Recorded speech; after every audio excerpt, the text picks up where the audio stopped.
ಈಗ ರಾಜ್ಯ ದೇಶ ವಿದೇಶಕ್ಕೆ ಸಂಬಂಧಪಟ್ಟ ಹಾಗಿನ ಕೆಲ ಪ್ರಮುಖ ಸುದ್ದಿಯನ್ನು ಬನ್ನಿ ಕ್ವಿಕ್ ಆಗಿ ನೋಡ್ಕೊಂಬೋಣ.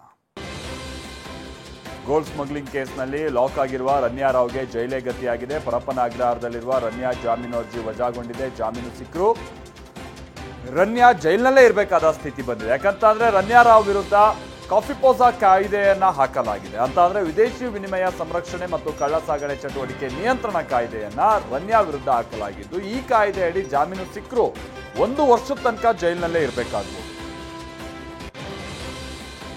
ವಂಚಕೆ ಐಶ್ವರ್ಯ ಗೌಡ ಮನೆಯಲ್ಲಿ 2 ಕೋಟಿ ರೂಪಾಯಿ 25 ಲಕ್ಷ ನಗದು ಪತ್ತೆಯಾಗಿದೆ. ಗೋಲ್ಡ್ ವಂಚನೆ ಕೇಸ್ನಲ್ಲಿ ಐಶ್ವರ್ಯ ಗೌಡಗೆ ಸಂಬಂಧಪಟ್ಟಾಗಿನ 14 ಸ್ಥಳಗಳಲ್ಲಿ ದಾಳಿ ನಡೆಸಿದಂತ ಇಡಿ ಅಪಾರ ಪ್ರಮಾಣದ ಹಣ ದಾಖಲೆಯನ್ನ ವಶಪಡಿಸಿಕೊಂಡಿತ್ತು.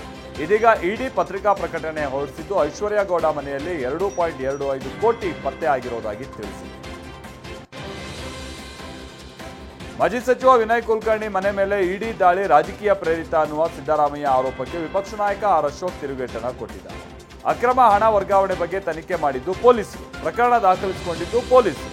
ಅಕ್ರಮ ಹಣ ವರ್ಗಾವಣೆ ಇರೋದ್ರಿಂದಾಗಿ ಇಡಿ ಅಧಿಕಾರಿಗಳು ವಿಚಾರಣೆ ಮಾಡ್ತಿದ್ದಾರೆ. ಇದನ್ನ ರಾಜಕೀಯ ಪ್ರೇರಿತ ಅನ್ನೋದೆಷ್ಟು ಸರಿ ಅಂತ ಪ್ರಶ್ನಿಸಿದ್ದಾರೆ.